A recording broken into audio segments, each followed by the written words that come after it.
କଟୁ ଲାଗିପାରେ ଭାଇମାନେ, କିନ୍ତୁ କଥାଟି ସତ୍ୟ। ଖରାପ ହୋଇକି ବି ଯିଏ ଖରାପ ନୁହେଁ ସିଏ ପୁରୁଷ, ଠିକ୍ ଥାଇକି ବି ଯିଏ ଭୁଲ ସିଏ ହିଁ ନାରୀ। କଲରାଠାରୁ ବି ପିତା ଲୋକ ବିପଦରେ କାମରେ ଆସିଥାନ୍ତି। ଚିନିଠାରୁ ଅଧିକ ମିଠା ଲୋକ ହିଁ ବିପଦରେ ଧୋକା ଦେଇଥାନ୍ତି। ଜୀବନରେ କେବେ ବି କାହାକୁ କମ୍ ଭାବିବ ନାହିଁ।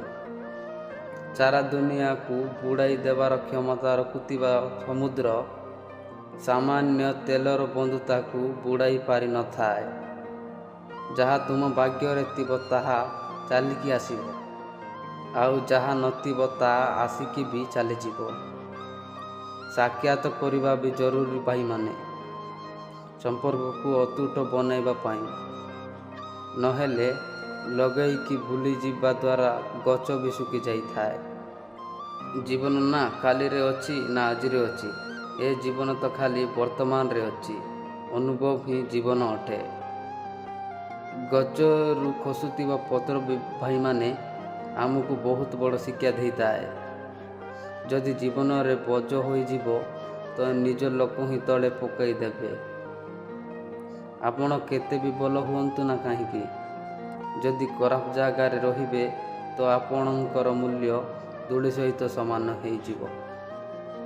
କଟୁ ଲାଗିପାରେ ଭାଇମାନେ, କିନ୍ତୁ କଥାଟି ସତ।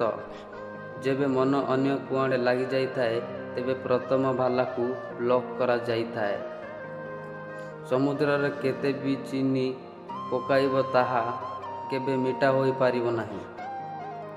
ଠିକ୍ ସେହିପରି ସ୍ୱାର୍ଥପର ଲୋକଙ୍କୁ କେତେ ବି ନିଜର କରିନିଅ, ସିଏ କେବେ ବି ନିଜର ହୋଇପାରିବ ନାହିଁ।